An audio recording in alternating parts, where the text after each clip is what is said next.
नमस्कार मित्रांनो, आज नवरात्रीचा तिसरा दिवस. आपण या आधीच्या व्हिडिओमध्ये देवीचे पहिले आणि दुसरे रूप बघितले. नवरात्रीच्या तिसऱ्या दिवशी चंद्रघंटा देवी आईची पूजा केली जाते, जी धैर्य, शक्ती आणि शांतीचे प्रतीक आहे. चंद्रघंटा देवी दृष्ट शक्तीचा नाश करणारी आणि भक्तांचे रक्षण करणारी आई आहे. तिचा मंत्र आहे पिंडज प्रवरारूढा चंडकोपास्तकैर्युता प्रसिद्धम तनुते मह्यम चंद्रघंटेती विश्रुता.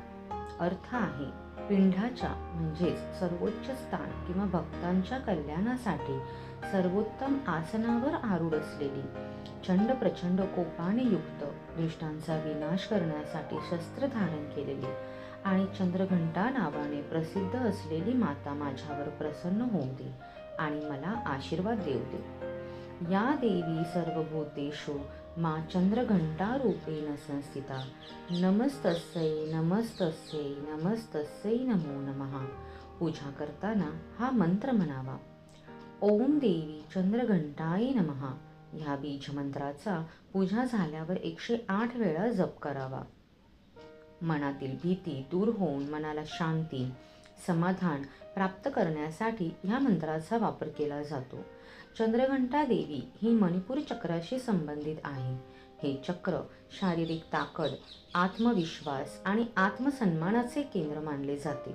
या दिवशी ध्यानधारणा आणि प्रार्थनेद्वारे मणिपूर चक्र सक्रिय करण्याचे प्रयत्न करावे, ज्यामुळे त्यांना आंतरिक शक्ती प्राप्त होते. या चक्राची जागृती आणि देवीची उपासना केल्याने व्यक्तीच्या व्यक्तिमत्वाची तेजस्वीपणा येतो आणि भीतीवर विजय मिळवता येतो. आता आपण पाहूया चक्राला ॲक्टिवेट करण्यासाठी काही योगासने. पण त्याआधी मी सांगू इच्छिते की कोणतीही आसने करताना योग प्रोफेशनल टीचरचा सल्ला घ्यावा.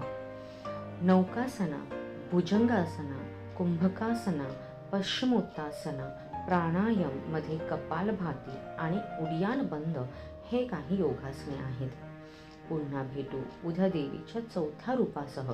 व्हिडिओ जर आवडला असेल तर लाईक, शेअर आणि सबस्क्राईब करायला विसरू नका.